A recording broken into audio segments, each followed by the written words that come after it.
responsable Bambey Smart City. ci curage caniveau yi ngeen doon def ñu ngi dégg ngay wax problème incivisme bi nga xamante ni moo nekk Bambey ak manque d'engagement te gis nañu tey woote ngeen te on n'a pas vu une participation massive de la population. waaw woote tey bi sax boo xoolee ñi ñu woon ñoo ne parce qu'en fait dañu waxoon ne lancer un appel au volontariat parce que dañu bëgg a dëgmal ay campagne d'information, de sensibilisation et de partage sur la citoyenneté. loolu nag pour nga def ko il faut nga am ay ñoo xam ne ñoom la ñuy wax ay relais ay animateurs ñoo xam ne nii dañu organiser plus de 100 rencontres ci Bambey.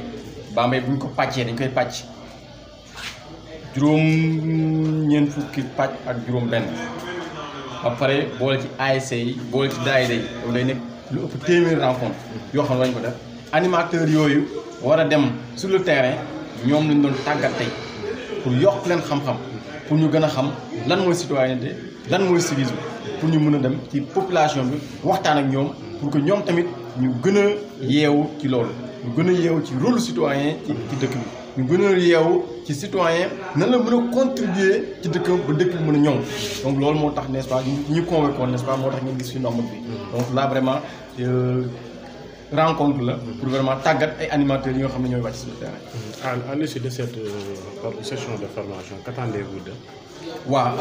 Ce qu'on attend de ces relais, c'est de descendre sur le terrain. Parce que quand même, quand on parle de l'engagement citoyen, quand on parle de communication au changement de comportement, il y a une approche, n'est-ce pas, qu'on va donc dérouler le dimanche. C'est un peu la mobilisation communautaire. Comment on va descendre sur le terrain? Quels sont les préceptes qu'on doit partager avec les populations? Comment on doit amener la population à comprendre ses devoirs, son rôle, et à devenir citoyen? Parce que comme ils l'ont dit, donc les communicateurs, n'est-ce pas, on est tous des citoyens. Mais il faut devenir ce citoyen-là. On est tous Sénégalais, c'est des citoyens sénégalais. Mais il faut devenir un citoyen en s'engageant plus, en participant plus au développement, n'est-ce pas, mais aussi en ayant un comportement exemplaire, modèle, qui nous permettrait de respecter donc l'ensemble, n'est-ce pas, de ces lois, de ces sceaux qui sont là, etc. Mais aussi de la solidarité pour un développement donc harmonieux.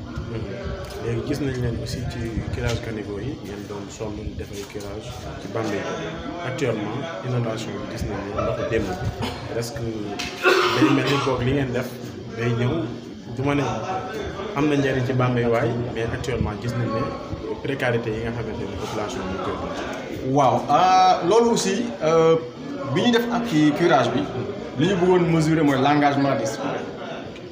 L'engagement des citoyens te boo xoolee aussi comme ni ñu ko waxee bi ñu wootee aussi lu bëri ñëw mais l'essentiel c'était que nañu curer caniveau yi ba mu ndox mi mën a dem ci bassin bi donc curer nañ caniveau ndox yi mi ngi dem ci bassin bi gis nañ fi nag ndox mi fi tuuru moom moo bari ndox mi tuuru bari na boo xoolee ci caniveau yi di nga gis ndox mi écoulé wu n'est-ce pas maintenant c'est des normes techniques n'est-ce pas yoo xam ne ni war nañ ko xoolaat n'est-ce pas au niveau donc des bassins réceptacle de ces eaux là pour que ñu mën a donc génne ndox mi donc ci biir Bambey mais li ñuy wax génn na fi tey parce que li ñu bëgg aussi mooy nan la ñu mën a waxee population bi nan la ñu mën a indee population bi ma xam ne ni curé caniveau yi du loo xam ne ak ruus la man mii gis nga ma mu summeeku woon di curé keneen ak keneen ay enseignants kese ñoo summeeku woon di curé caniveau yi donc du ak ruusee loo xam da nga koy defal sa gox mu wóorul boo ko defee sa gox n'est-ce pas gox bi dina mën a avancer mairie bi amul moyen pour def ko n'est-ce pas boo ko defee aussi n'est-ce pas ak n'est-ce pas donc c'est un comportement citoyen qui vise n'est-ce pas aussi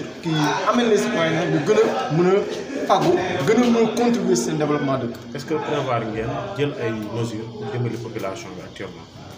dimbali population bi ñun li ñu mën mooy li mu wax Bambey Smart City réflexion vision la waaw on n'a pas encore les moyens matériels et financiers bu ñu xalaatee nag.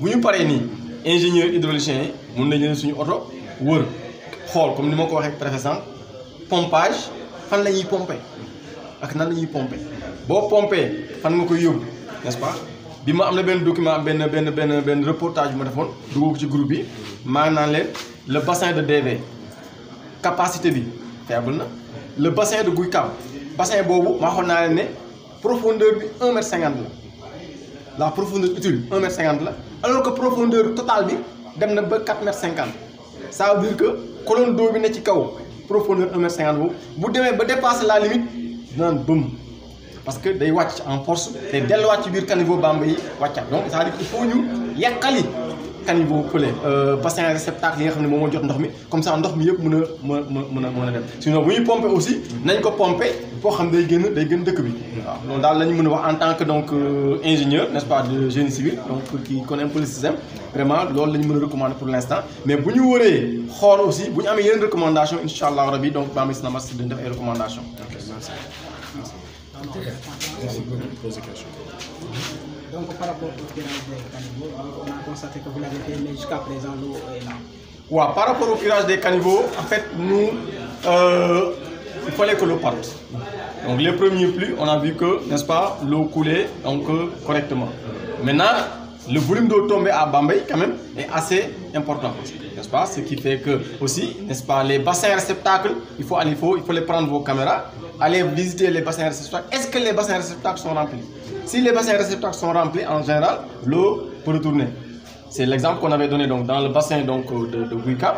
Le volume d'eau stockable, la profondeur donc, utile était faible, ça ne faisait pas 1,50 m. Alors que le bassin avait une hauteur presque de 4,50 m.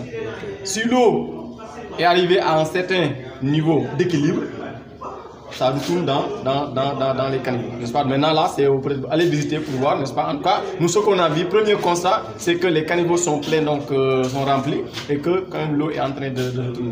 Maintenant, les mesures qu'il faut prendre, peut-être que techniquement les gens vont proposer cela. Le pompage est donc une mesure conjoncturelle. Il faut pomper, évacuer les eaux, n'est-ce pas, dans des zones qui éloignent ces eaux-là de bas. Lors du curage des caniveaux, il n'y avait pas assez de monde. Aujourd'hui, par rapport à cette formation, les gens ne sont pas venus nombreux. Est-ce que aussi l'engagement citoyen dont vous prenez, ça ne manque pas aussi pour le niveau?